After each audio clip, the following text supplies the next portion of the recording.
তোমরা বলো, ডায়রিয়া কাকে বলে?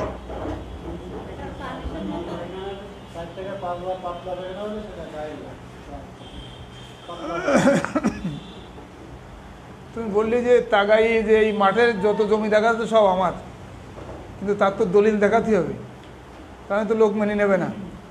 4-5 বার পাতলা পায়খানা ঠিক আছে, কিন্তু তার তো একটা সীমা আছে। যদি 24 ঘন্টার ভিতরে 3 বা 3-এর অধিক পাতলা পায়খানা হয়, এটা মনে রাখবা, জীবনে ভুলবা না। 24 ঘন্টার ভিতরে 3 বা 3-এর অধিক পাতলা পায়খানা হয়, জিজ্ঞাসা করতে না, ঢুকে পড়বা, দরজা খালি থাকলে ঢুকে পড়বা। 3 বা 3-এর অধিক পাতলা পায়খানা হয়, তাহলে সেটাকে ডায়রিয়া বলে। কিন্তু আমার কোনো পাতলা পায়খানা হয়নি, কিন্তু কমপক্ষে 8 বার পায়খানা হয়েছে, তাহলে তারা কি বলা যাবে? সংজ্ঞা অনুযায়ী তো ডায়রিয়া হতে হবে, কিন্তু আসলে আমার হয়েছে ডিসেন্ট্রি। কালকে খুবই কষ্ট পাইছি আর কি, প্রচণ্ড কষ্ট, আমি চেম্বারই করতে পারিনি এমন সময়। যাই হোক, তোমাদের এই সময় এটা জানা হয়ে গেল। 24 ঘন্টার ভিতরে 3 বা 3-এর অধিক বার পাতলা পায়খানা হলে তাকে ডায়রিয়া বলে। তাতে পানি শূন্যতা হোক বা না হোক, পানি শূন্যতা হলে তো ডায়রিয়ার একটা লক্ষণই পানি শূন্যতা, সেটা কম হতে পারে, মানে নো সাইন অফ ডিহাইড্রেশন আমরা বলি, কোনো পানি শূন্যতার চিহ্ন নাই, বাট ডায়রিয়া। একটা হচ্ছে সাম সাইন অফ ডিহাইড্রেশন, মানে অল্প পানি শূন্যতা আছে কিন্তু সঙ্গে ডায়রিয়া। আরেকটা হচ্ছে সিভিয়ার ডিহাইড্রেশন, মানে প্রচণ্ড পানি শূন্যতা। প্রচণ্ড পানি শূন্যতা মনে রাখার সুবিধা হচ্ছে এই, যে চোখগুলো শুকায় যায়। চোখ শুকাই গেলে তুমি বুঝবা কী করে? চোখ যে শুকাই গেছে এটা তুমি বুঝবা কী করে? চোখ ভিতরে ঢুকে যাবে, এটা তো আছেই, আর চোখের ভিতরে ড্রাইনেস অনুভব হবে, শুকনো কিছু যেন ভালো লাগছে না, তাকাতে পাচ্ছি না, তাকাতে ভালো লাগতেছে না। এখন যেমন আমাদের চোখের মধ্যে পানি আছে, আমরা এদিক ওদিক ঘোরাতে পারছি, তখন ঘোরাতে গেলেও কষ্ট হয়। চোখের পানি শূন্যতা হয়, যে কারণে চোখ ডিহাইড্রেশন হয় বা চোখ গর্তের মধ্যে বসে যায়।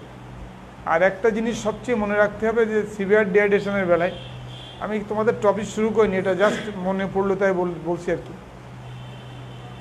সিভিয়ার ডিহাইড্রেশনের একটা লক্ষণ হচ্ছে চামড়া টেনে ধরে ছেড়ে দিলে, ধরো চামড়া, পেটের চামড়া টেনে ধরলাম, আমি টেনে ধরে যদি ছেড়ে দিই, তাহলে খুব আস্তে আস্তে আস্তে আস্তে আস্তে আস্তে মিশে যাবে। কিন্তু যদি ডিহাইড্রেশন না থাকে, তাহলে তুমি চামড়া টেনে ধরে দেখবা সঙ্গে সঙ্গে মিলাই যাবে। এটা মনে রাখার একটা ভালো বুদ্ধি। সিভিয়ার ডিহাইড্রেশন হলে তোমাদের আজকে জানানো থাকলো যে দরজা খোলা থাকলে ঢুকে যাওয়া, অনুমতি নেওয়ার দরকার নাই। এই জন্যে ডায়রিয়া হলে তোমাদের ডিহাইড্রেশন যেন না হয়, এই জন্য আমরা কি খেতে বলি? মুখে খাওয়া স্যালাইন, আর কি?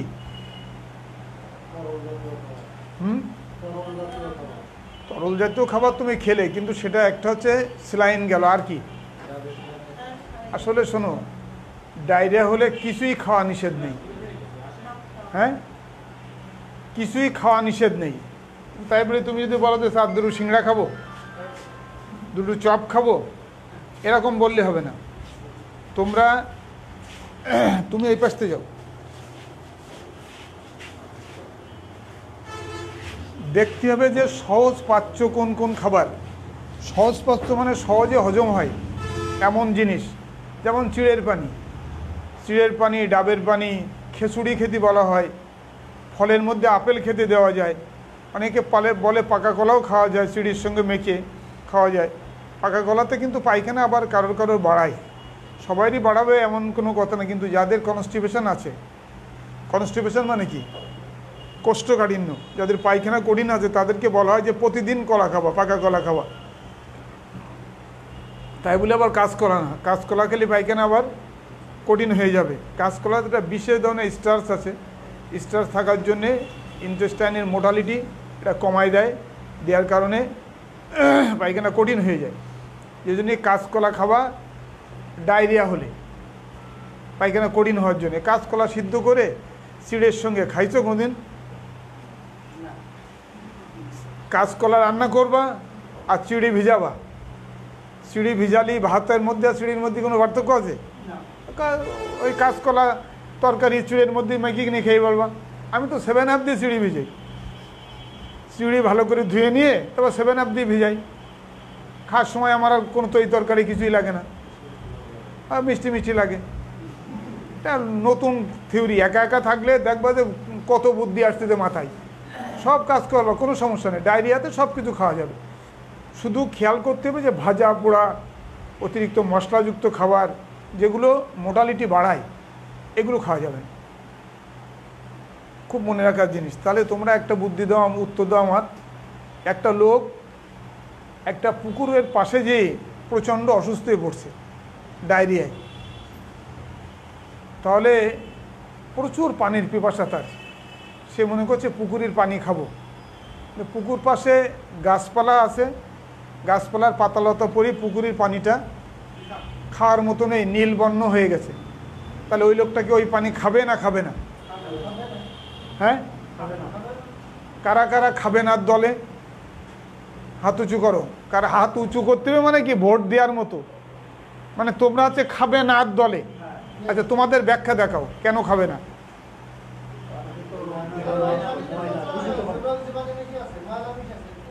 তাহলে বাবা রোগ জীবাণু আছে, তাতে তোমার কি হবে? পাতলা পায়খানা হবে। তা তোমার তো পাতলা পায়খানা হয়েছে, আর তুমি ডিহাইড্রেশনের জন্য যদি পানি শূন্যতায় ভোগো তাহলে তো তুমি এমনি মরে যাবা। তাহলে মরে যাওয়ার জন্যে মরি যাওয়া ভালো না ডায়রিয়া একটু বাড়ানি ভালো? এটা আমাকে বিসিএস পরীক্ষায় জিজ্ঞেস করেছিল। আমি যখন 8ম বিসিএস পরীক্ষা দিয়েছিলাম তখন এই প্রশ্নটা আমার কাছে করেছিল।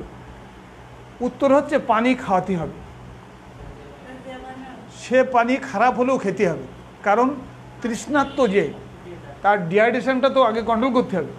ময়লা পানি দিয়েই করুক, সমস্যা তো কিছু নেই। সেটা খেলে কি হবে? তার ডিহাইড্রেশনের পানি খেলে তার পাতলা পায়খানা হবে, তার আরও বাড়বে পাতলা পায়খানা, জ্বর হবে, জীবাণু। সে তো অ্যান্টিবায়োটিক দিয়ে চিকিৎসা করলে ভালো হয়ে যাবে। কিন্তু ডিহাইড্রেশন যদি মরে যায়, আগে 100 বছর আগে তোমরা শুনেছো না যে প্রতি বছর 100 বছর পর পর একটা করে মহামারী হয়? এক সময় 100 বছর আগে একটা মহামারী হয়েছিল, প্লেগ। 1.5 কোটি লোক মারা গেছিল। এখনো কিন্তু করোনা ভাইরাসে 1.5 কোটি পুরিনি, মানে 1 কোটিও পুরিনি এখনো। 60-65 লাখ টাক মতো হয়েছে সম্ভবত, 60-65 লাখ মতো এরকম হয়েছে। প্লেগে 1.5 কোটির মতো লোক মারা গেছিল। তার 100 বছর আগে ডায়রিয়া হয়েছিল। ডায়রিয়াতে গ্রামের পর গ্রাম উজাড় হয়ে গেছে। মানে কি জন্য মারা গেছে এত লোক? শুধু পানি পানি করে, তাদের কেউ পানি খেতে দিত না। এমনকি আমার ছোটোবেলায়ও দেখেছি যে ডায়রিয়া হলে পানি খেতে নিষেধ করতো। পানি খেলে কি হবে? আরও বেশি। কিন্তু পানির জন্য যে ডিহাইড্রেশন হচ্ছে, ডিহাইড্রেশন হলে তো তোমার সোডিয়াম, পটাশিয়াম, বাইকার্বনেট কিছুই পাবে না, হার্ট ফেল করে মারা যাবে, হার্ট কোলাপস হয়ে মারা যাবে। ডিহাইড্রেশনের জন্য এই সমস্ত কারণে তো মারা যায়। তাহলে তোমাকে ডিহাইড্রেশনটা কারেকশন করতে হবে। যখন মিনারেল ওয়াটার বেরোয়নি, এখন তো বোতলজাত পানি আছে, মিনারেল ওয়াটার। মিনারেল ওয়াটার যখন ছিল না, তখন তুমি বাজারে এসে পানির পিপাসা লাগলে কী করছো? হোটেলে দিয়ে খাইছো না? হোটেলের থেকে যে জগের থেকে গ্লাসের মধ্যে ঢেলে একযোগ খাইছো না তোমরা? কেন, আমরাও খাইছি কিনা? তা ওই পানিটা যে ভালো, হোটেলের মধ্যে যে ওই পানিটা ভালো, এ তোমরা বুঝবা কি করি? ওই পানিটাই যে ভালো পানি তার কোনো প্রমাণ আছে? ওই জগ হয়তো জীবনেও কোনোদিন পরিষ্কার করে না, তাতে পানি দিচ্ছে, আমরা খাচ্ছি। এখন মিনারেল ওয়াটার বেরিয়েছে 1 লিটার। আমাদের আসলে একটা স্বভাব কি জানো? যারা দুধ বিক্রি করে তারা কি করে? আমি এই উত্তরটা চাইনি। দুধ বিক্রি করে পানি মিশাই, এটা তো তুমি ঢালাওভাবে বললে।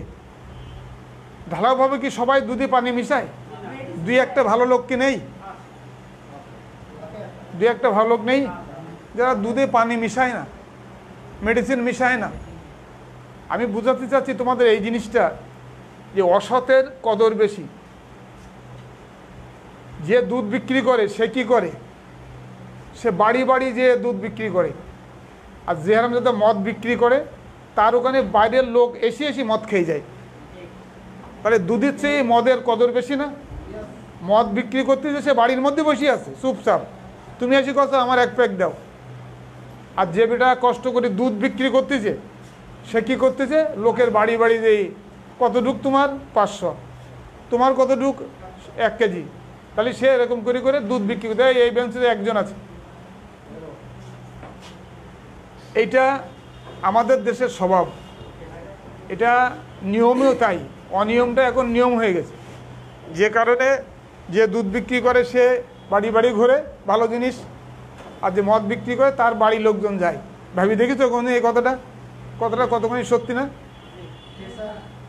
তার বিষয়ে তার বাড়িতে লাইন লাগাচ্ছে লোকজন মদের জন্য। কপিলমুনি গেলে সন্ধ্যের সময় দেখা যায় যারা বিক্রি করে তাদের বাড়ির সামনে লাইন পড়ে গেছে। সবাই জানে, পুলিশও জানে, ধরে।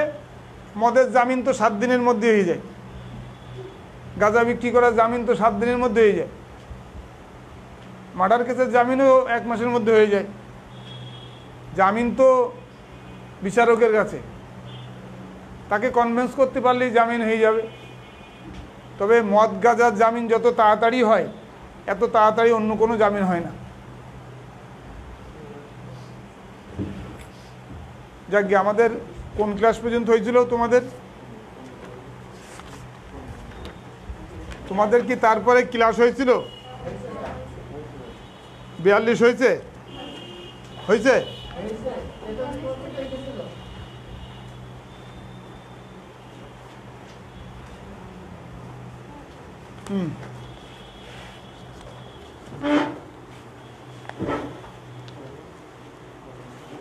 যাও।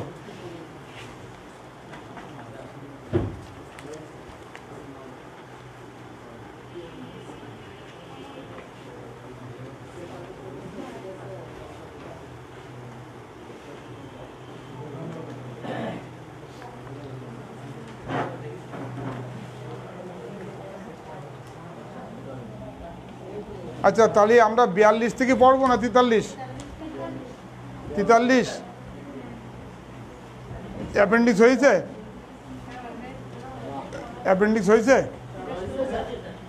হ্যাঁ,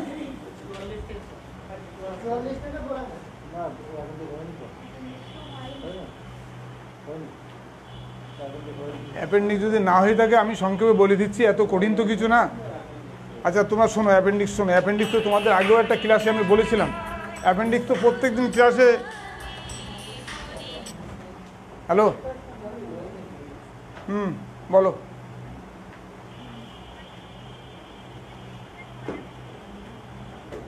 কিলব্যাক তুমি 7 দিন খাবা, 7 দুগুণে 14টা? না, বাবার ডাকলে তো হবে না, এটা রোজই তাই। 25 টাকা করে দাম, তোমরা লক্ষপতি মানুষ, তোমরা যদি ওই কথা বলো তাহলে হবে না? দোতলায় থাকো, মোজাইক করা বাড়ি, মানুষজন চেনে না তোমাকে। না, খাও, 7 দিন খাও, 7 দিন না খাও 5 দিন খাও। তো 4 খাইয়ে বন্ধ দিলে তো আবার উঠবে, তুমি আবার খাও। ওটা বন্ধ দিলে কেন? বন্ধ দেওয়ার আগে তো আমার জিজ্ঞেস করতে পারত। আচ্ছা, আমি রাতে কথা বললাম তোমার সঙ্গে, আমি ক্লাসে আছি তো। অ্যাপেন্ডিক্স নিয়ে তো তোমাদের সাথে এর আগেও আমার বহুবার কথা হয়ে গেছে।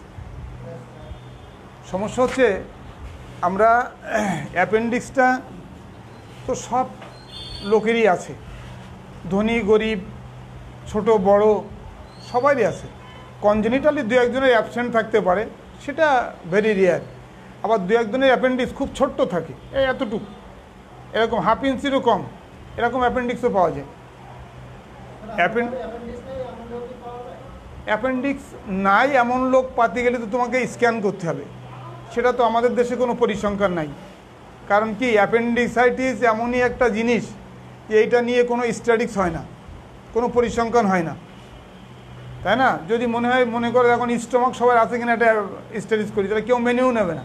এর জন্য কোনো ডোনার পার্টিও পাবা না তুমি। স্ট্যাটিক্স যারা করে, পরিসংখ্যান যারা করে, তারা তো একটা ফান্ড পায়। তাই অ্যাপেন্ডিক্স আছে কিনা এটা খোঁজার জন্যে তোমারে কেউ ফান্ড ডোনেট করবে না। এই জন্যে কারোর আছে কিনা এইটা দেখতে গেলে তোমাকে স্ক্যান করতে হবে বা স্ট্যাটিক্সের আওতায় যেতে হবে। সেটা আমরা না জেনে ধরে নিতে সবই আছে। আমি তোমাদের একদিন আগেও বলেছি, এর আগেও বলেছি, এই ক্লাসে বলেছি, যে 8টা ছবি আঁকছিলাম সেদিন বলেছি, যদি অ্যাপেন্ডিক্সের ব্যাপারটা যদি পুরুষ লোকের হয় তাহলে এটা কোনো সমস্যা না, কারণ ডান পাশের একটা নির্দিষ্ট জায়গায় এই অ্যাপেন্ডিক্সটা থাকে। এটা এমন কোনো গুরুত্বপূর্ণ জিনিস না ইন কেস অফ মেল। যদি এই জায়গাটায় আমি ধরি, এই জায়গাটায়, তাহলে এই দিকটা 3 ভাগে ভাগ করতে হবে এই এরিয়াটাকে। নাভি থেকে anterior superior iliac spine, from umbilicus to anterior superior iliac spine, মানে হাড়টার একদম কর্নার, যেটা আমাদের প্যান্টের বেল্টটা যেখানে সে বাঁধি সাধারণত, এই জায়গাটা, এটাকে একটা দাগ কাটতে হবে। দাগ কেটে ভিতরের দিকে 2 ভাগ আর শেষের দিকে 3 ভাগে যদি ভাগ করি, তাহলে ভিতরের দিকে 2 ভাগ আর শেষে কয় ভাগ থাকবে? 1 ভাগ। তাহলে 1 2, এই 1 ভাগ 2 ভাগ 3 ভাগ। তাহলে এই পয়েন্টের একটা নাম আছে। বড়দিন, এই পয়েন্টের নাম কি? হ্যাঁ, ও বইতে নেই বাবা, বই খুঁজি কোনো লাভ নেই, বইতে নেই। আমি যা জিজ্ঞেস করি বা আমি যা বলি তা কোনোটাই বইয়ের সঙ্গে মেলবে না, মেলেও নি কারোর কোনো দিন, আর তোমাদেরও মেলবে না। এই পয়েন্টটার নাম হচ্ছে ম্যাকবার্নিস পয়েন্ট। 2টা জিনিস মনে রাখতে হবে। এইটা যে কোনো পরীক্ষায় তোমাকে জিজ্ঞেস করবে। যদি কেউ পরীক্ষা নেয় তোমারে যে অ্যাপেন্ডিক্সটা কোথায় থাকে, তুমি বললে স্যার রাইট ইলিয়াক ফোসাতে থাকে, অ্যাজ ইউজুয়াল সবাই মেনে নেবে যে ঠিক আছে, ভালো উত্তর দিচ্ছ তুমি। কিন্তু অ্যাপেন্ডিক্সটা, এই রাইট ইলিয়াক ফোসাটা তো এত বড় এরিয়া, তো এত বড় এরিয়ার মধ্যেই থাকে। তাহলে তুমি যদি বলো যে স্যার রাইট ইলিয়াক ফোসার ম্যাকবার্নিস পয়েন্টে চাপ দিলে আমরা সাধারণত অ্যাপেন্ডিক্সের অস্তিত্ব টের পাবো। কখন পাবো? একটা ভালো পেটে চাপ দিলে কি ওইখানে ব্যথা লাগবে?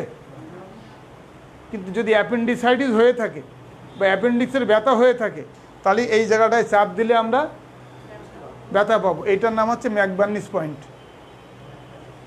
ম্যাকবার্নিস পয়েন্ট, এই পয়েন্টটা তোমরা ইংরাজিতে লেখার দরকার নেই, বাংলায় লিখে রাখো ম্যাকবার্নিস পয়েন্ট। তাহলে তোমাদের পড়তেও সুবিধা, জানতেও সুবিধা।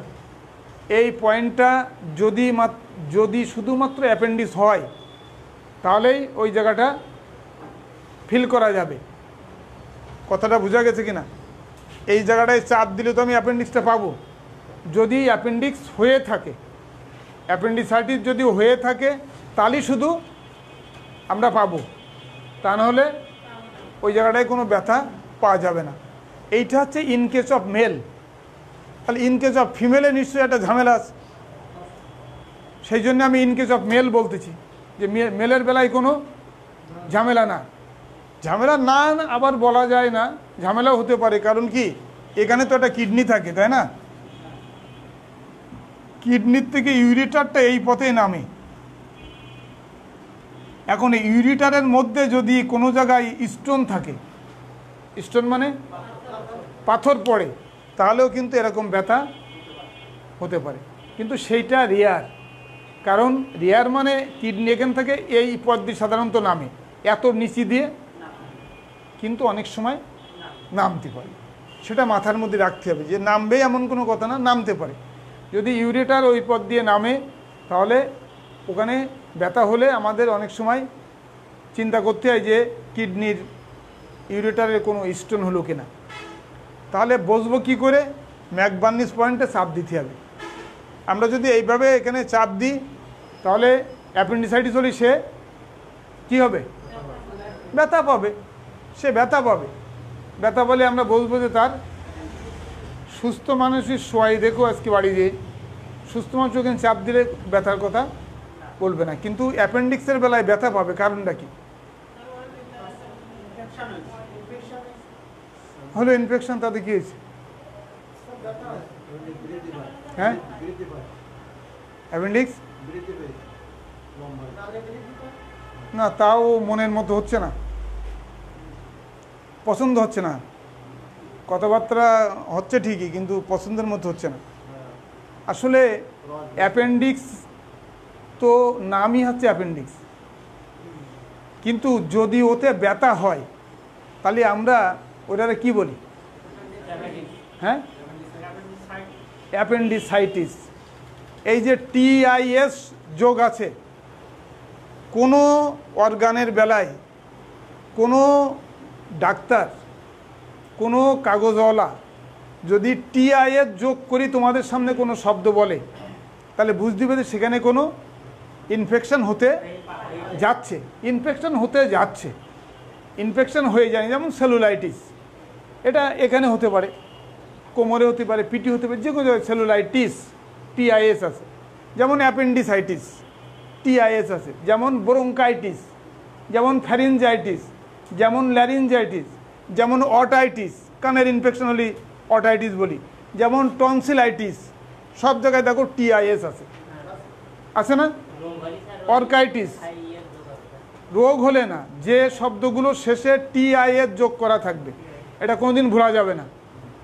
সেই জায়গায় বুঝতে হবে যে আমার কোনো ইনফেকশান বা কোনো ইনফ্লামেশন বা নাড়িটা একটু ফুলতেছে। তাহলে অ্যাপেন্ডিসাইটিস যদি এই জায়গাটায় ফোলে, তাহলে যখনই ওই জায়গাটায় আমি চাপ দেব তখনই ওই জায়গাটা কী হবে? ওই ফুলিয়েছে বলে একটু ব্যথা লাগবে, যেটা ও বলেছিল। কিন্তু ওর উত্তরটা নিতে গেলে আমাকে এতটা কথা বলিয়েছি, তারপর ওর উত্তরটা নিতে হবে। কথা বোঝা গেছে?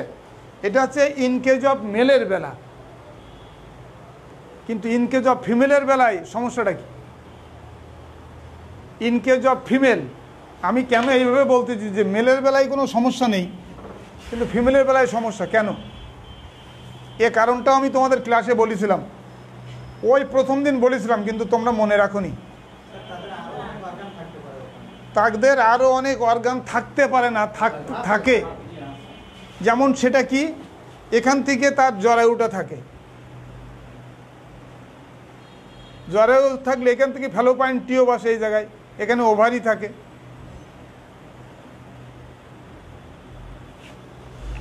তাহলে ওভারিতে যদি কোনো ব্যথা হয় তাহলে ওই জায়গাটায় ব্যথা হবে।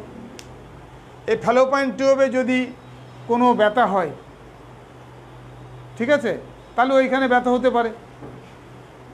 তার মানে এইখানে যদি একটোপিক প্রেগনেন্সি হয়, একটোপিক প্রেগনেন্সি মানে, একটোপিক মানে কি? একটোপিক মানে যেখানে হওয়ার কথা বা যেখানে থাকার কথা সেখানে না, পরিবর্তিত জায়গা,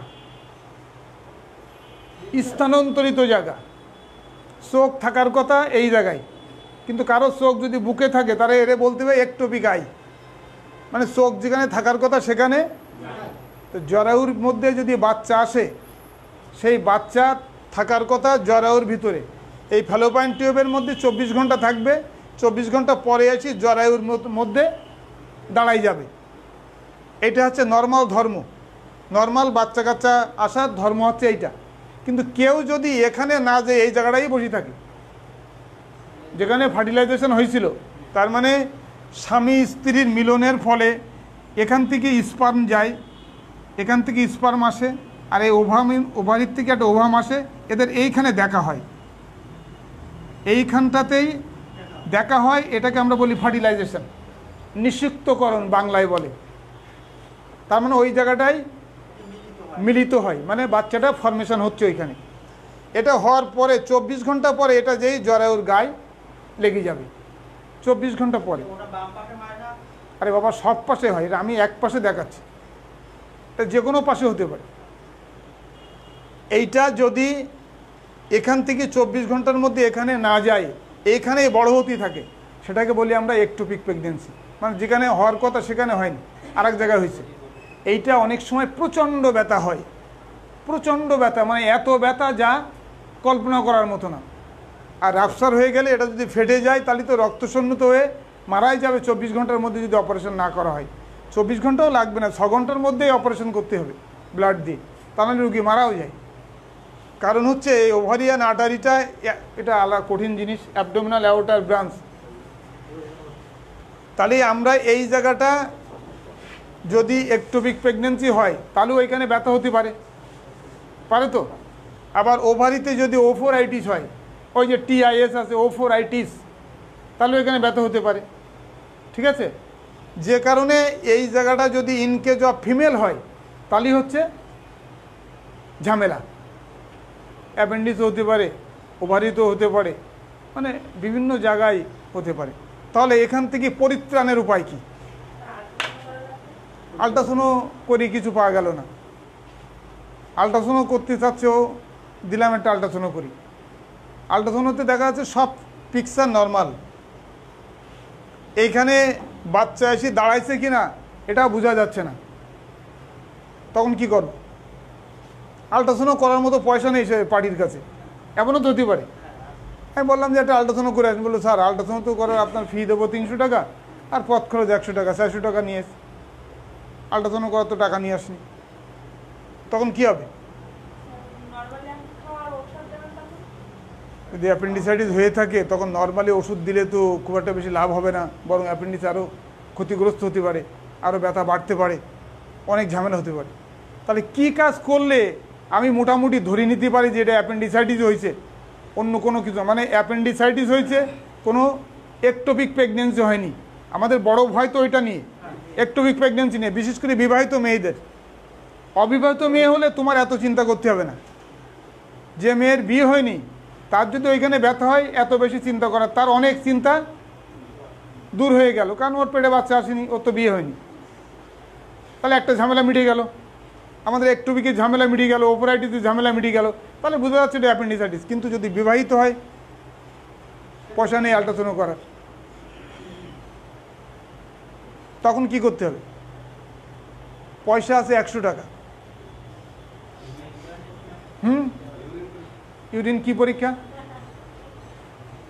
না, ও বলেছে ঠিক ইউরিন পরীক্ষা, কিন্তু ইউরিনের কি পরীক্ষা? প্রেগন্যান্সি টেস্ট করতে হবে। ওইটাই হচ্ছে জেনুইন অ্যান্সার। যে আমি যদি বিবাহিত মেয়ে হয়, তার ওইখানে যদি ব্যথা হয় এবং সে যদি ইতিহাস যায় যে তার মাসিকও বন্ধ, তাহলে আল্ট্রাসাউন্ড করার পয়সা না থাকলে আমি শুধু একটা প্রেগন্যান্সি টেস্ট করব আর কি। যদি প্রেগন্যান্সি টেস্ট পজিটিভ হয়, আবার এইখানে খুব ব্যথা হচ্ছে, তখন তাকে বলতে হবে যে মাগো তোমার তো একটু সমস্যা, তোমার একটা আল্ট্রাসাউন্ড করার টাকা জোগাড় করতেই হবে। আজকে ব্যথার জন্য 2টো বড়ি লিখে দিচ্ছি, তুমি খাও, কালকে তুমি এসো আবার একটা আল্ট্রাসাউন্ড করে যাও। কথা বোঝা গেছে?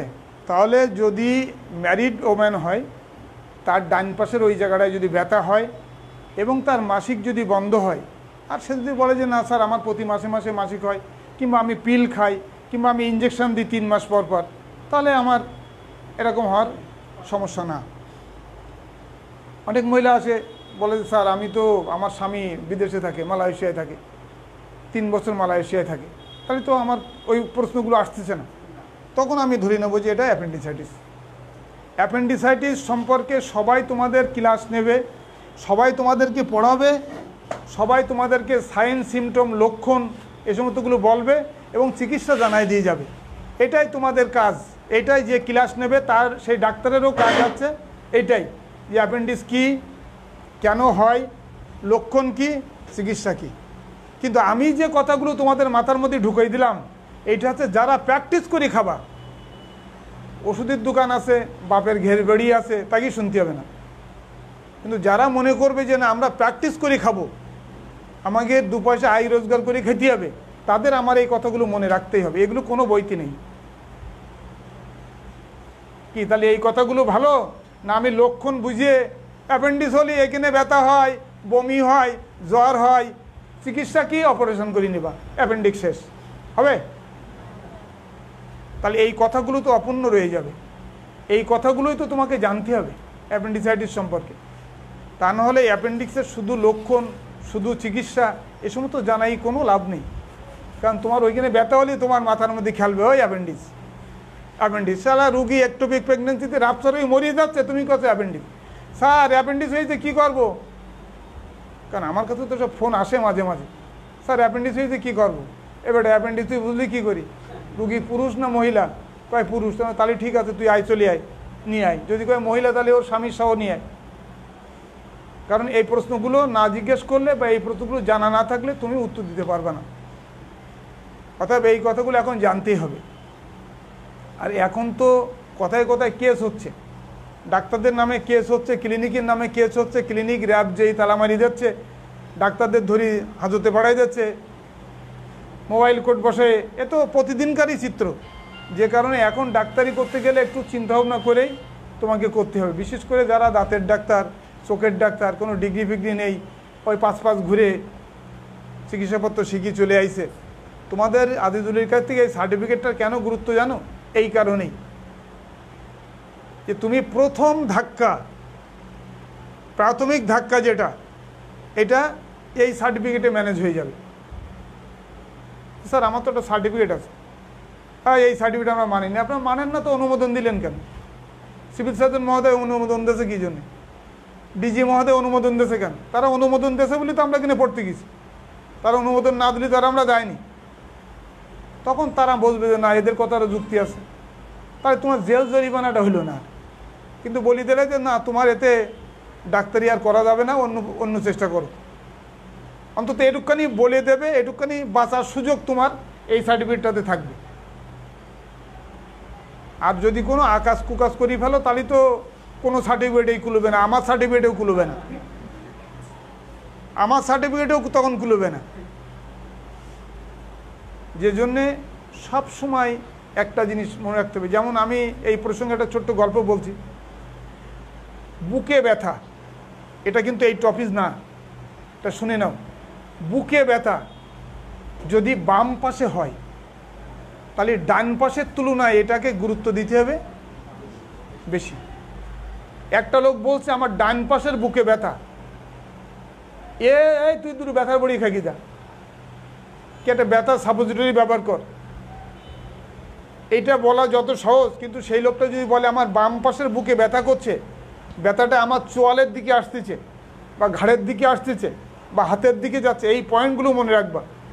বাম পাশের ব্যথা উঠে ঘাড়ের দিকে যাচ্ছে, চোয়ালের দিকে যাচ্ছে, বুকের দিকে আসতেছে, পেটের দিকে আসতেছে, আর সবচেয়ে কমন হচ্ছে এই হাত বয়ে নিচের দিকে আসতেছে। এরকম যদি কোনো লোক বলে এবং সে যদি বলে যে আমার খুব সিঁড়ি ভাঙতে কষ্ট হচ্ছে, আমার গা খুব ঘামতেছে, তাহলে ধরে নিবা যে এটা হার্টের রোগ। তুমি মাত্র 5টা টাকার ওষুধ কাছে রাখবা, 5 টাকার ওষুধ তারে খাওয়াই দিয়ে তুমি একটা ডাক্তারের কাছে পাঠাই দেবা। তোমার চামড়া শুধু বাঁচবে না, তোমাকে সেই ডাক্তার বাহবাহ বলবে। তাহলে 5 টাকার দুটো ওষুধ, আমি কিন্তু বলেছি 5 টাকার দুটো ওষুধ, 5 টাকার দুটো ওষুধ তোমাদের কাছে থাকবে বা তোমাদের ব্যাগের মধ্যে থাকবে। তার মধ্যে একটা হচ্ছে ডিসপ্রিন, 300 মিলিগ্রামের ডিসপ্রিন। লেখার দরকার নেই, এই যে কথায় কথায় লেখা, এও একটা বাজে অভ্যাস। একটু মনে রাখতে চেষ্টা করো। স্বামীর নাম কি কেউ রোজ রোজ লেখে? তা বিয়ে করার রাতের থেকে শুরু করি মরার আগের দিন পর্যন্ত সে নামটা কেউ বলে না, বলে? তাহলে সেরাম করে একটু হৃদয়ে লিখিয়ে রাখো যাতে ভুলা না যায়। সব সময় বই বের করি কাগজে লিখবো, কাগজ কী কেউ পড়ে? বাড়ি দিয়ে বুকি হাত দিয়ে বলো দিন দেখি কিরা পড়ে, কিরা পড়ে? কেউ পড়ে না, সেটা অন্য জিনিস। তাহলে 300 মিলিগ্রাম একটা ডিসপ্রিন, দাম আছে 1.5 টাকা। এইটা তোমার কাছে রাখতে হবে। মনে করো 300 মিলিগ্রামের ডিসপ্রিন এখন খুব একটা অ্যাভেলেবেল না, তাহলে 75 মিলিগ্রামের পাওয়া যায়, 8 আনা করে দাম। তাহলে 4টি হলেই আমার, না 300 হতে গেলে কটা লাগবে? 4টি একবারে খাওয়াই দেবো, 4-5 2 টাকা দাম। এইটা খাওয়াই দিতে হবে। আর একটা অ্যানকোলাগ প্লাস, অ্যানকোলাগ, এটা ক্লোপিডগ্রল প্রিপারেশন তোমাদের মনে রাখার দরকার নেই যদি মনে না রাখতে পারো, তো ডিসপ্রিনটা মনে রাখো। আর নাইট্রোকার্ড একটা ট্যাবলেট, নাইট্রোকার্ড একটা 2.6 মিলিগ্রামের ট্যাবলেট, ওরকম 3 টাকা দাম, তাহলে 3 আর 2 5 টাকা। এই দুটো খাওয়াই দিয়ে, এই দুটো জিনিস তারে খাওয়াই দিয়ে অন্তত হাসপাতাল পর্যন্ত যার মতো সুযোগ সে পাবে আর কি। এই কাজ দুটো করতে হবে আর কি। তাহলে বাম পাশের বুকে ব্যথা আর ডান পাশের বুকে ব্যথা, এর মধ্যে পার্থক্য আছে না? বাম পাশের বুকে ব্যথা, 2-1 আছে খুব ফাজিল টাইপের লোক, বাম পাশের বুকে ব্যথা, ভাই একটা ইসিজি করে দিন, তোমার মনে হচ্ছে হার্টের রোগ। কত না ডাক্তার, গ্যাস, প্রচুর গ্যাস। মানে ওরা আমাকে চাই ও ডাক্তার, ঠিক আছে গ্যাসের ওষুধ দিবানে আমি, তুমি আগে একটা ইসিজি করিয়ে এসো, কি একটা ট্রোপোনিন পরীক্ষা করিয়ে এসো। ট্রোপোনিন করতে 1000 টাকা লাগে, একটা ইসিজি করতে 200 টাকা লাগে বা 300 টাকা লাগে। তার কাছে যদি সে যদি এই জিনিসটা গুরুত্ব দেয়, তাহলে দেখবা যে সে বলবে যে ডাক্তার দেন, আপনি পরীক্ষা দেন, আমি করিয়ে আসি। আর সে যদি বেশি পুঁয়া পাকা হয়, তাহলে বলবে যে ডাক্তার ও আমার ওসব কিছু পরীক্ষা করা লাগবে না, তুমি গ্যাসের ওষুধ দাও দিন, গ্যাসের ওষুধ ভালো হয়ে যাবে। তাহলে তোমার প্রেসক্রিপশনে কী লিখে রাখতে হবে? তাহলে তো তোমার একটা প্রেসক্রিপশন করতে হবে সে লোকটার, তাহলে প্রেসক্রিপশন করে বাম পাশে তো কিছু লিখে রাখতে হবে, লিখে রাখতে হবে না? তাহলে উপরে লিখি কি আমরা, ধরো বাম পাশে একটা প্রেসক্রিপশন, একটা বাম পাশের একটা প্রেসক্রিপশনের বাম পাশে আমরা লিখি সমস্যার কথা, তাই না? চিফ কমপ্লেন দিয়ে আমরা এখানে লিখি চেস্ট পেন, ডিপসনিয়া মানে শ্বাসকষ্ট, সোয়েটিং তোমাদের লেখার দরকার নেই, তোমরা শুধু দেখো। Sweating, pain in the epigastrium, এই কথাগুলো আমরা লিখি না? প্রেসক্রিপশনের বাম পাশে আমরা লিখি না এটা? মানে তার সমস্যাটা কি সেটা লিখি। সিসি মানে চিফ কমপ্লেন, তার মূল সমস্যা কি। এইবার আমরা যখন ওখানে একটা প্রেসক্রিপশন করি এখানে গ্যাসের বড়ি লিখে দেবো যে ট্যাবলেট র্যাবিপ্রাজল, এরকম যখন একটা গ্যাসের বড়ি লিখে দেবো তখন তো ওই প্রেসক্রিপশনটা অন্য লোক দেখবে না? মনে করো ওই লোকটা বাড়ি যেতে মারা গেল, তখন কোন ডাক্তার দেখাইলো দেখ প্রেসক্রিপশনটা নাচ কিনা, তাহলে খুঁজে বের করে দিলে যে অনুপ ডাক্তারের এখন প্রেসক্রিপশন আছে র্যাবিপ্রাজল দিতে, ডাক্তারও কি বলদ নাই? শুধু র্যাবিপ্রাজল একটা গ্যাসের বড়ি দিয়েছে, তারা বাম পাশের ব্যথা, তার হার্টের পরীক্ষা করবে না? সে হার্টের ওষুধ দেবে না? কি বলবে কি না? এ তো যে কেউ বলবে। তাহলে এইখানে আমরা লিখি রাখি, যেটা আমি করি আর কি। রুগী যদি আমি তার এখানে চিফ এক্সামিনেশানে লিখে দিলাম অ্যাডভাইসে একটা ইসিজি, একটা কার্ডিয়াক ট্রোপোনিন অন বা আই, এই পরীক্ষাটা করতে বলি, এই পরীক্ষাটা সে করলো না, তাহলে ওইখানে নিচে লিখে দেবা পেশেন্ট রিফিউজড টু ইনভেস্টিগেট বা রিফিউজ টু ইনভেস্টিগেশন। এইবার ওই প্রেসক্রিপশনটা যদি কেউ পায় তাহলে তো সে বুঝে যাবে কেউ তো ফাজিল বেশি, ডাক্তার তো পরীক্ষা নিরীক্ষা ঠিকই করতে করি, হার্টের যে রোগ চিন্তা করি, ও তো করেনি। তাহলে ওই প্রেসক্রিপশনটা যদি কেসও হয় তাহলেও তুমি জিতে যাবা। কারণ এখন রুগী মারা গেলে ডাক্তারদের কোনো ত্রুটি ছিল কি না, বা ডাক্তারদের কোনো গাফিলতি ছিল কি না, ডাক্তাররা ভুল চিকিৎসা করেছে কি না, এর জন্যই প্রচুর জায়গায় কেস কামারি হচ্ছে, মারামারি হচ্ছে, কেস কামারিও হচ্ছে, জেল জরিমানাও খাটতে হচ্ছে।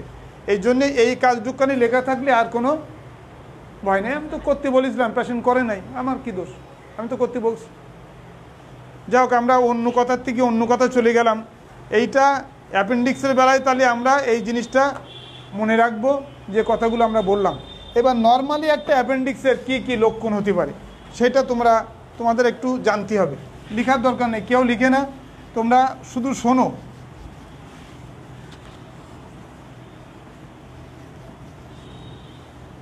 মনে করো যে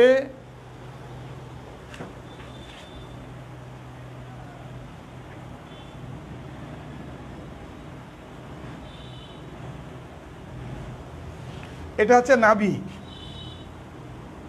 যার প্রথম অ্যাপেন্ডিসাইটিস হচ্ছে, তার প্রথম সিমটমটা শুরু হয় নাভির চারিপাশ দিয়ে। নাভির চারিপাশ দিয়ে একটু শুরু হয়, একটু ব্যথা, নাভির চারিপাশ দিয়ে একটু ব্যথা, একটু বমি বমি ভাব, হালকা গায়ে একটু জ্বর, এগুলো তার প্রথম সমস্যা। কিন্তু 24 ঘন্টা পরেই এরকম যদি কারোর হয়, সে কি সঙ্গে সঙ্গে ডাক্তারের কাছে যায়? দোকান থেকে দুটো বড়ি কিনে নিয়ে আসে, ডাক্তার একটু পেট ব্যথা করতিস, দুটো বড়ি দেওয়া দিন। ডাক্তার দোকান থেকে দুটো সেকলো দিয়ে দিলে, একটা ভিসারালজিন ট্যাবলেট দিয়ে দিলে, এইগুলো নিয়ে এসে খায়। কিন্তু যদি অ্যাপেন্ডিক্সের ব্যথা হয় তাহলে এই ব্যথাটা 24 ঘন্টা পরে এইখানে এসে ফিক্সড হয়ে যাবে। এই পয়েন্টটার নাম কি বলেছিলাম? ম্যাকবার্নিস পয়েন্ট। ওই পয়েন্টে এসে ফিক্সড হয়ে যাবে। প্রথমে নাভির চারিপাশে ব্যথা হবে, এই 24 ঘন্টা পরে যে এখানে ফিক্সড হবে। এটা অ্যাপেন্ডিসাইটিসের 1 নম্বর কনফার্ম পয়েন্ট। যদি কেউ বলে যে আমার কালকে সারাদিন নাভির চারিপাশে ব্যথা করছে, তারপরে 24 ঘন্টা পরে আমার এখানে এসে ব্যথা করতেছে, এইটা আমার সমস্যা, সঙ্গে জ্বর বমি আছে, তুমি নিশ্চিন্তে বলে দেবা যে তোমার অ্যাপেন্ডিসাইটিস হয়েছে, কোনো পরীক্ষা নিরীক্ষা লাগবে না, তোমার অ্যাপেন্ডিসাইটিস, অপারেশন করে নাও।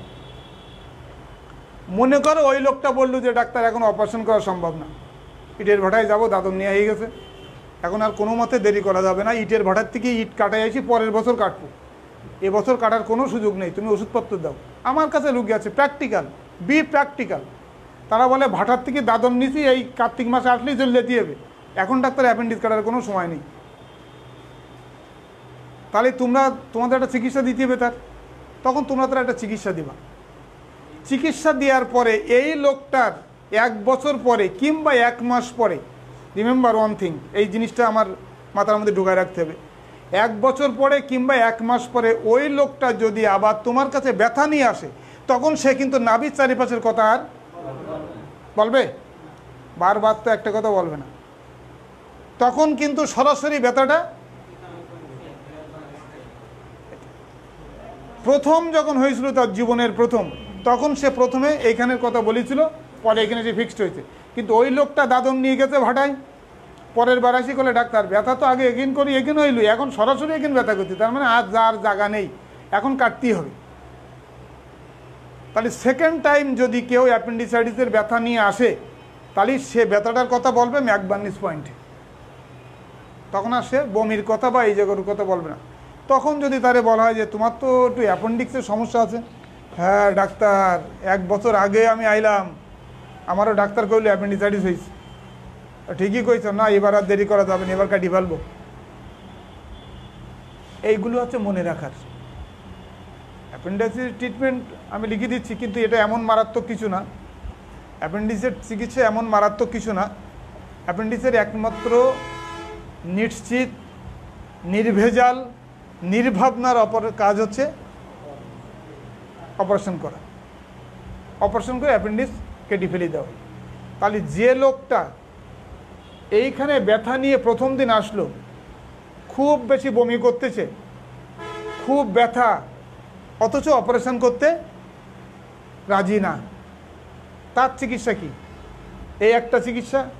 আরেকটা চিকিৎসা হচ্ছে 1 বছর পরে এসে আসছে এখানে ব্যথা নিয়ে, ডাক্তার এখনও কাটার মতো হয়নি, আরও কদিন দেরি হবেন, তুমি আর এক চালান একটু ওষুধপত্র দাও, তার একটা চিকিৎসা।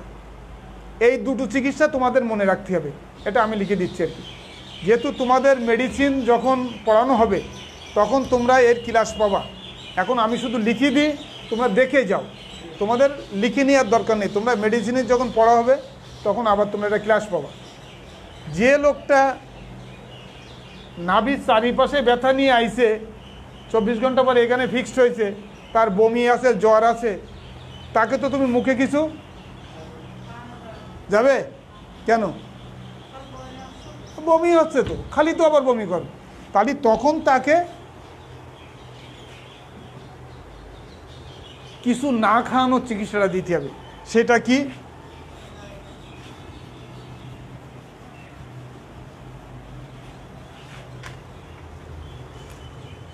এ আজিজুল, এ কলমে কালি নেই তো?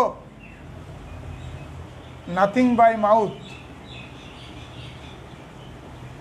টিল ফার্দার অর্ডার, লেখার দরকার নেই, আমি বলি সব শুনে রাখো। Nothing by mouth till further order, এই কথাটার মানে কি?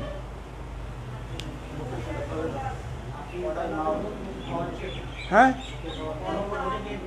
3 জন 4 জন একসঙ্গে বললে তো হবে না, একজন করে বলেন। মুখে খাওয়া বন্ধ, ক্লিয়ার বাংলা। পরবর্তী নির্দেশ না দেওয়া পর্যন্ত মুখে কিছু, তাহলে কি করতে হবে ওই লোকটার? কেন স্যালাইন দিতে হবে? কেন? তার নিউট্রিশনের জন্যে, তার নিউট্রিশনের জন্যে স্যালাইন দিতে হবে, তাকে বাঁচায় রাখতে হবে না, তা তো খাওয়াতে হবে, খাতে গেলে শিরায় দিতে হবে। কি দেবো আমরা? Injection DA 1000 cc plus injection DNS 1000 cc, IV 30 drops per minute, start and continue. এই কথাটার মানে কি? স্টার্ট অ্যান্ড কন্টিনিউ মানে কি?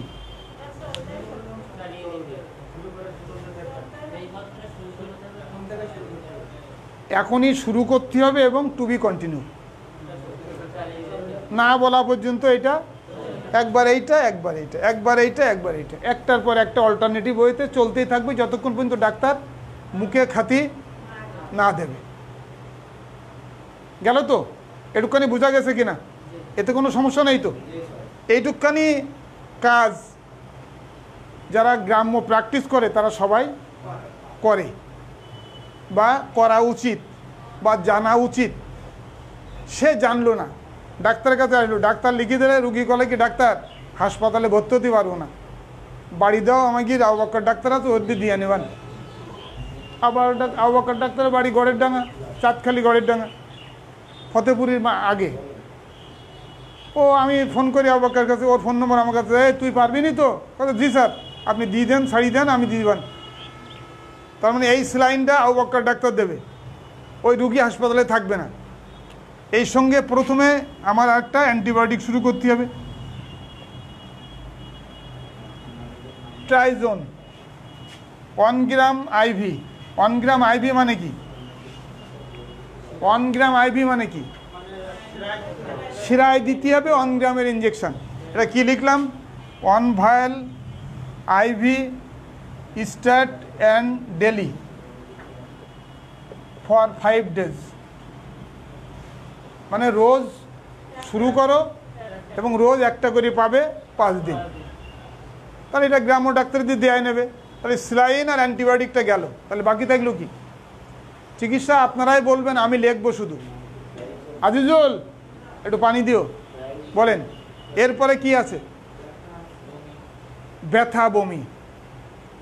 ব্যথা বমির ওষুধ তারে দিতে হবে। তার আগে বমির ওষুধ দেওয়ার আগে তার একটুখানি গ্যাসের ওষুধ দিতে হবে, কারণ ব্যথার ওষুধপত্র বা খালি পেটে থাকলে পেটে অনেক সময় গ্যাস হয়, সেই জন্য একটু গ্যাসের ওষুধপত্র দিতে হবে। তাহলে গ্যাসের ওষুধপত্র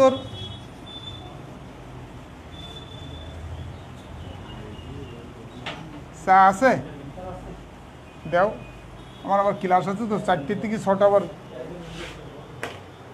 আমরা গ্যাসের ইঞ্জেকশন দিলাম একটা, তাহলে ইঞ্জেকশন ধরো ইসোটিট দিলে বা সেকলো দিলে, যা দিলে একটা করে 1 vial IV stat and 12 hourly. Vial আর অ্যাম্পলের মধ্যে পার্থক্য কি? আমি বারবার ভায়াল লিখতেছি। ভায়াল আর অ্যাম্পলের মধ্যে পার্থক্য কি আছে না? সব ইঞ্জেকশন তো অ্যাম্পল না, সব ইঞ্জেকশন ভায়ালও না। তাহলে ভায়াল আর অ্যাম্পলের মধ্যে পার্থক্য আছে না?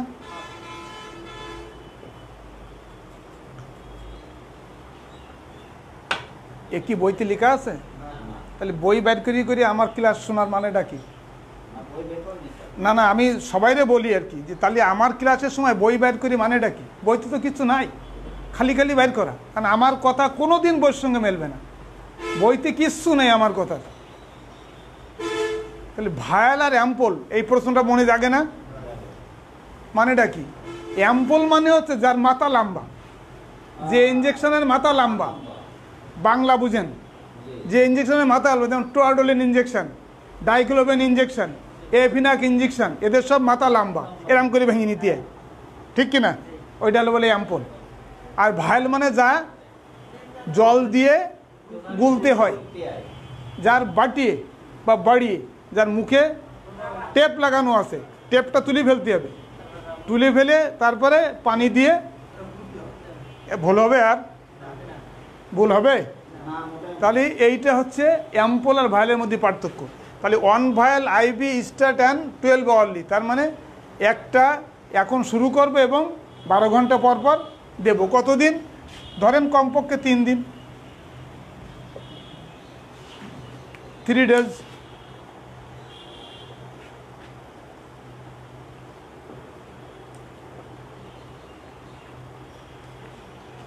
এরপরে বাদ থাকলো, ও বলেছে হুজুর একটা কথা বলছে যে এরপরে রয়েছে একটু বমির ইঞ্জেকশন। হাতে কলম আমার, প্যাড আমার, লিখবো আমি, কিনবা তুমি, আমার তো কোনো অসুবিধে নেই। বমি আছে? জি স্যার আছে, বমিও হচ্ছে খুব। লেখো ইঞ্জেকশন প্যালক্সি, এটা আমার খুব প্রিয় একটা ওষুধ। 1 অ্যাম্পল, দেখেন এখন কিন্তু আমি অ্যাম্পল লিখেছি। 1 ampoule IV stat and SOS মানে কি? 1 ampoule IV start and SOS। SOS মানে কি? SOS মানেটা কি? তোমাদের তো জানার কথা, তোমরা তো বহুবার শুনিছো, একবার দুবার না। প্রয়োজন মতো ঠিক আছে, কিন্তু যারা মাস্টার শিক্ষক মানুষ যারা, এনাদের তো আরও বেশি করে এটা জানা উচিত। SOS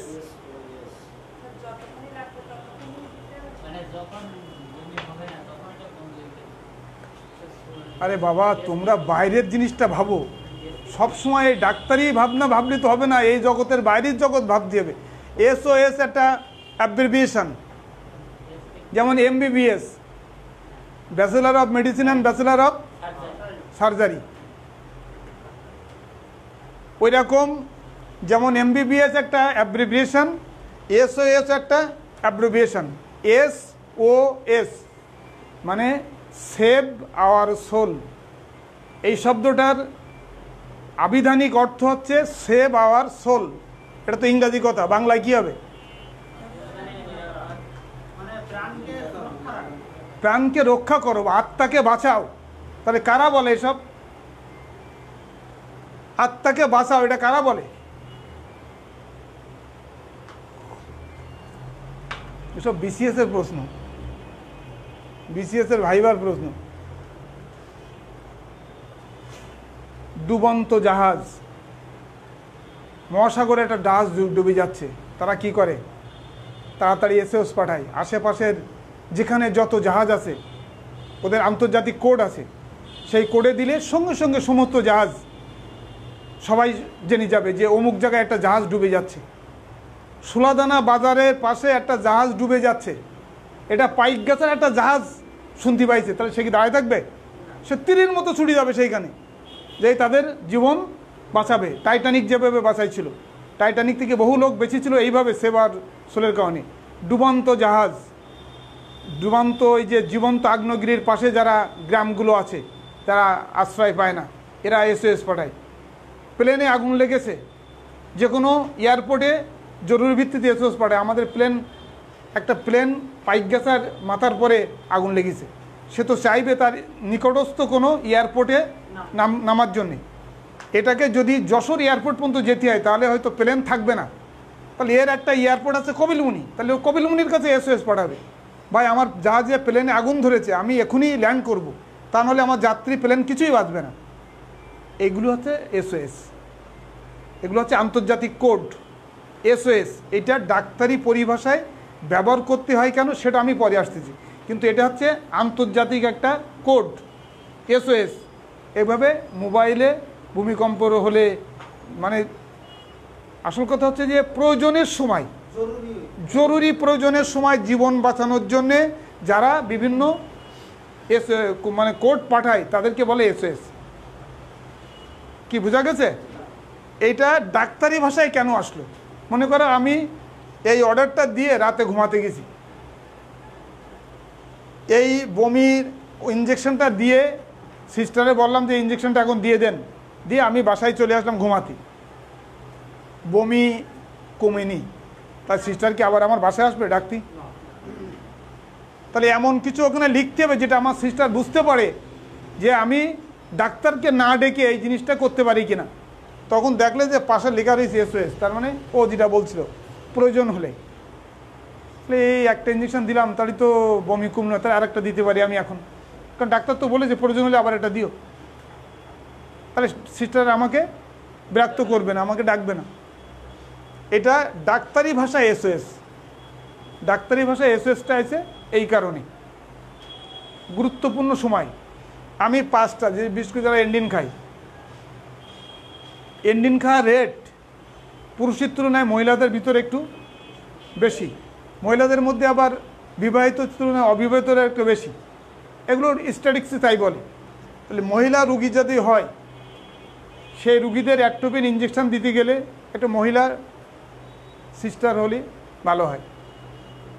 রাতের বেলা তো রাত বেরাতের কথা বলা যায় না, তো দেখা যাচ্ছে যে আমি অ্যাট্রোপিন ইঞ্জেকশন দিলাম, 5টা দিলাম, আর লিখে দিলাম এভরি 2 আওয়ারলি অ্যান্ড SOS, মানে 5টা করে 2 ঘন্টা পর পর দিবা। এর মধ্যেও যদি চোখের পিউপিল ডাইলেট না হয় তাহলে তুমি প্রয়োজন মনে করলে আরও 2টো বেশি দিতে পারবে। এইগুলো হচ্ছে SOS এর কথা। তাহলে আমাদের SOS সম্পর্কে হয়ে গেল, জানা হয়ে গেল। তাহলে এই পর্যন্ত বমি, গ্যাস, অ্যান্টিবায়োটিক যাতে অ্যাপেন্ডিক্সটা কমে থাকে, এবং তার খাওয়ার ব্যবস্থা আমাদের হয়ে গেছে। এখন কিসের ব্যবস্থা বাকি? হ্যাঁ, ব্যথা। এবার হচ্ছে ব্যথার ব্যবস্থা। ব্যথার জন্য আমরা সাধারণত অ্যালজিন ইঞ্জেকশন দিই, 1 অ্যাম্পল IV 8 আওয়ারলি। দেখেন একেও কিন্তু অ্যাম্পল লিখেছি আমি, মানে এটা গুলতে হবে না, এটা গোলা আছে। তাহলে এইটা দেওয়া যায়, অথবা ইঞ্জেকশন টোরাডোলিন। আবার এটাও দেওয়া যায়, সঙ্গে এটাও দেওয়া যায় টোরাডোলিন। এটা রুগীর অবস্থার উপর নির্ভর করে। একটা এটা কিন্তু IM মানে মাংসে। আমি কিন্তু 1 অ্যাম্পল IM স্টার্ট লিখেছি, কোনো SOS লিখিনি, কারণ ওই ইঞ্জেকশনটা যখন খুশি বারবার, এই জন্য আমি ওটা SOS লিখলাম না। কি মাথায় কি ঢুকেছে? হ্যাঁ, তাহলে এই পর্যন্ত আমি সব ঠিক করেছি, কিন্তু রুগী করছে ব্যথা কমলো না ডাক্তার। প্রতিটা ডাক্তারে ডাকেন, ব্যথা কমলো না, তখন কি করবেন? আরে বেটা, অপারেশন সে করবে না বলেই তো চিকিৎসা নিচ্ছে হাসপাতালে ভর্তি হওয়ার জন্য। অবাক্কা ডাক্তার ওষুধ দিতেছে। অবাক্কা ডাক্তার রাত 2টার সময় তোমার ফোন করে জানাচ্ছে যে ডাক্তার কি, স্যার কি ডাক্তারবাবু, রুগী তো ব্যথায় ছটফট করতিস। তা তুমি তো চিন্তা করলি যে আমার যা দিয়া তো সব দিয়ে দিতে, তাহলে কি বাকি থাকলো? কি ঘুমের ইঞ্জেকশন। ওর যখন কোনো তাতেই কমতিস না, তাহলে যাতে কমে সেই কাজ কর। ওরা একটা সেডেল ইঞ্জেকশন দে, নাহলে একটা নালবান ইঞ্জেকশন দিই। এটা আমি প্রেসক্রিপশনে লিখলাম না, আমি যে ডাক্তার ফোন করলো তখন তাকে জানাই দিলাম যে একটা নালবান ইঞ্জেকশন 2 মিলিগ্রাম বা 2 একটা নালবান ইঞ্জেকশন মাংসে দিয়ে দিই। আর সঙ্গে একটা বমি হয়, তো বমির ইঞ্জেকশন তো প্যালক্সি দেওয়াই আছে, একটা নালবান ইঞ্জেকশন দিয়ে দে, দেখছি আধা ঘন্টার মধ্যেই ঘুমায় পড়বেন। এছাড়া তো আর আমার কোনো বুদ্ধি নেই।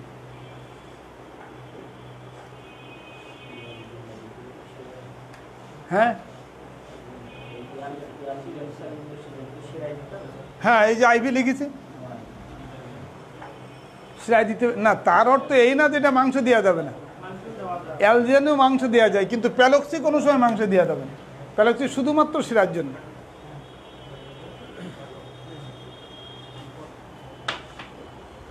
এইগুলো গেল তাৎক্ষণিকভাবে ওই লোকটার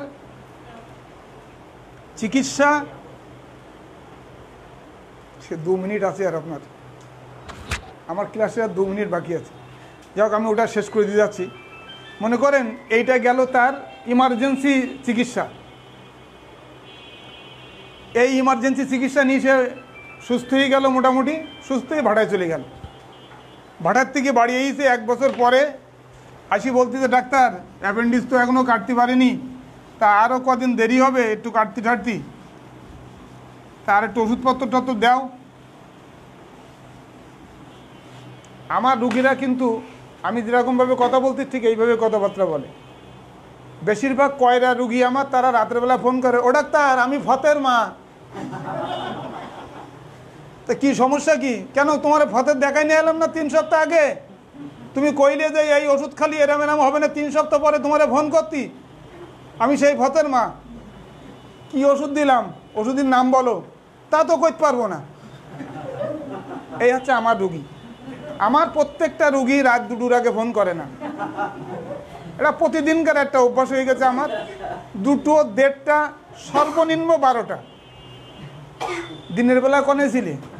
দিনের বেলায় বোধ না, তোমার ঘেরে শালা বাঁচতে যায়, এ করতে যায়, তা করতে যায়। দিনের বেলা কি সময় থাকে? আর আমি একটু বলি দিই যে দিনের বেলায় আমিও ব্যস্ত থাকি, আমারে ফোন করে না, রাতে ফোন করবা। রাত মানে 2টোর সময় নিশ্চিন্তে, ডাক্তার এখন ফ্রি। ওরা মনে করে কি ডাক্তার মানে সবসময় জেগিয়ে আছে। ডাক্তার মানে আমাদের সবাইকে চেনে। ডাক্তার মানে আমাদের নাম ধাম সব নারী নক্ষত্র ডাক্তারের জানা, কি দিল না দিল সব ব্যবস্থা আছে। এই হচ্ছে আমার অবস্থা। তাহলে রাতে ঘুমায়। 3 বছর ধরে ঘুমের ওষুধ না খেলে আমি কোনোদিন ঘুমাতে পারি না, কারণ আমি সিঙ্গেল থাকি, যে কারণে আমার ঘুমটা খুবই দরকার। আমি ঘুমের ওষুধ খাই সব সময়। আমি আর আমার বাবা থাকি, আমরা 2 জন এক জায়গায় থাকি। তো আমার ঘুমের ওষুধ প্রত্যেক দিন খেতে হয়, এটা কম্পালসারি। 3 বছর না আমার কিছু হয় না। 3 বছর ওই যে বাবা আছে আমার পাশে, আমার বাবা তো একডুক্কানি, সে আমার পাশেই থাকে, আছে আমার এক বাবা আছে আলাদা, সে আমার সঙ্গেই ঘুমায়, আমার সঙ্গেই খায়, সব কিছু করে। এবার দেখা যায় যে ওই রাত 2-2 সময় ফোন বাজলে আমার এই ঘুমটা হ্যাংওভার হয়ে যায়, মানে ওই ঘুমটা তো একবার ভেঙে গেলে পরে আর ঘুম আসতে চায় না, তখন শুধু এপাশ ওপাশ করা লাগে। কিন্তু রুগীরা এই সময় তারা ফোন করে না, একদম সর্বনিম্ন যে সে রাত 9টা, ওই রাতে ফোন করার কথা বলে দিছি। তো তারা মনে করে ডাক্তার তো 12টা-1টা পর্যন্ত এমনি এদিক ওদিক থাকে, 2টোর সময় নিরিবিলি 2টোর সময় ফোন করবানি, তখন ওইভাবে শুরু করে। আমি বলো ফতের মা, আমার ফতেরে তুমি দেখিলে। এইবার মনে করেন যে 1 বছর পরে ওই লোক ফিরে আসলো, 1 বছর পরে ওই লোক ফিরে আসলো, আসার পরে তখন আপনার ওই ব্যথা নিয়ে সে তখন আর তো নাভির চারিপাশে ব্যথা বলবে না, তখন এখানে ব্যথার কথা বলবে। এই ব্যথাটা তখন খুব রিজনেবল, যদি কিনা মারাত্মক ধরনের না হয়। অল্প অল্প ব্যথা হচ্ছে, কাটি নাও, একটু দেরি আছে, ঝামেলা আছে, তখন তারে কিছু ওষুধ দিতে হয়, যেটা খুব ভালো ওষুধ দিতে হয়, সেটা আমরা লিখে দিচ্ছি আর কি। ট্যাবলেট ফুকিলাব, এটা লেখার দরকার নেই, তোমরা শুনে রাখো আর কি। 14টা, সকালে একটা, রাতে একটা। এটা আমি অ্যাপেন্ডিসাইটিস চিকিৎসাটা একটু এই সঙ্গে বলে দিলাম এই জন্যে যাতে তোমাদের মনে পড়ে আর কি মেডিসিন ক্লাস করানোর সময়। ক্যাপসুল ফুকিলাবের সঙ্গে ক্যাপসুল, একটা গ্যাসের বড়ি দাও, ক্যাপসুল সেকলো। ঠিক আগে যে চিকিৎসাটা হয়েছিল ওই চিকিৎসারই বাংলা ফর্ম, তাই না? ওই চিকিৎসারই বাংলা ফর্ম, ওইটা ইংরাজিতে দেওয়া হয়েছিল, মানে ইঞ্জেকশন আকার দেওয়া হয়েছিল, এটা ট্যাবলেট ক্যাপসুল আকার দেওয়া হচ্ছে। এরপরে ট্যাবলেট অ্যালজিন, অ্যালজিন নামটা সবার মনে থাকে, এই জন্য আমি অ্যালজিনটা পছন্দ করি, লিখি আর কি, অ্যালজিন দেওয়া থাকে। এরপরেও যদি তার ব্যথা না কমে তাহলে সাপোজিটরি ব্যবহার করবে। এই জিনিসটা মনে রাখবা মাথায়। আমার প্রায় প্রেসক্রিপশনে, বিশেষ করে আমার একটা চেম্বার আছে মৌখালি, রবিবারের দিন বিকালে বিকালে আমি বসি আর কি, ওখানে আমার 20-25টা রুগী হয়। ওইখানে আমি কোনো ওষুধ, ব্যথার ওষুধ মুখে দিই না, সব সাপোজিটরি। কারণ কি, ওখানে যে লোকগুলো আসে তারা খুবই নিরীহ এবং ছিন্নমূল পরিবারের। তারা দেখা যাচ্ছে যে 200 টাকা ফিও আমার ঠিকমতো দিতে পারে না, 100 টাকা 150 টাকা এরকম হচ্ছে স্বভাব। দেখা যাচ্ছে ওদের যদি একটা ব্যথার ওষুধ মুখে খেতে দেওয়া হয় তাহলে সেইটা পেটের মধ্যে যেই গ্যাস হয়ে তাদের ক্ষতি হওয়ার সম্ভাবনাটা খুব বেশি। তা যদি বেশিরভাগ লোকই বলে যে ডাক্তার আমাদের বাড়ি কিন্তু ফ্রিজ নেই, বাট সাপোজিটরি তো ফ্রিজে রাখতে হয়, বিশেষ করে গরমকালে। তো এই সাপোজিটরিটা বলে দিই যে পাশের বাসায় যাদের ফ্রিজ আছে তাদের বাসায় রেখো, অথবা তোমার ছেলেকে বলো রোজ রাতে মৌখালির থেকে একটা কিনে নিয়ে যাবে, রোজকারটা রোজ কিনে নিয়ে রোজ ব্যবহার করবে। এখানে ইন্ডোমেথাসিন সাপোজিটরি,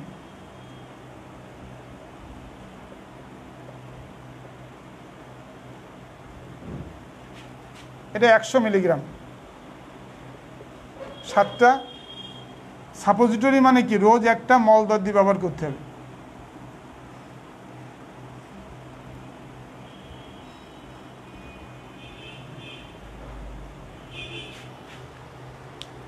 আমি একটা কথা বলে শেষ করে দিচ্ছি, এই যে সাপোজিটরি,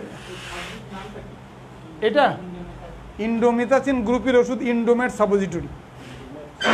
এইটা মলদ্রব্য ব্যবহার করলে খুব দ্রুত ব্যথা কমে যায় এবং তার গ্যাস হওয়ার খুব কম আর কি, হয় না তা না, কিন্তু খুব কম হয়। খুব কম হওয়ার কারণে ওরা ভালো থাকে। আর আপনি যদি বেশি ব্যথার ওষুধ দিতে যান তাহলে তার গ্যাসের ওষুধ, অ্যান্টিবায়োটিক, এটা সেটা নানান তাল ফাটকিনাটকি অনেক দিতে হয় আর কি, যে কারণে ওই একটু সমস্যা হয়ে যায় আর কি। তো আজকে আপনাদের অ্যাপেন্ডিক্সের এইটা, আর পরে তো যা হলো না, এখন সময়ও নেই আর। আর আপনাদের ক্লাস কবে? সোমবারে তো ক্লাস হবে না। সোমবারে হবে না কেন? হ্যাঁ, সোমবার তো আমার ক্লাস, সোমবার সরকারি ছুটির দিন। সরকার সোমবার আছে জন্মাষ্টমী, জন্মাষ্টমী হচ্ছে সোমবারে। সোমবারে এমনি আপনাদের নাই, আর আমারও সোমবারের ক্লাসটা আমি করব না, আমার ওই বাবার জন্মদিন পালন করতে যাব আর কি, যে কারণে সোমবারের দিন আমি এমনি ছুটি নিতাম আর কি, কিন্তু সোমবারের দিন এমনি জন্মাষ্টমী ছুটি আর কি, যে কারণে এই সমস্যাগুলো। আজিজুল, তারপর ওকে জিজ্ঞাসা করে দিই, কনফার্ম করে দিই। তাহলে আপনাদের কালকে ওই 44 থেকে পড়াতে বলেন, হ্যাঁ 44 থেকে যে পর্যন্ত হয়, তারপরে আমি দেখবেন আর কি। আর তাহলে তো সামনের শনিবারে, ঠিক না আজিজুল?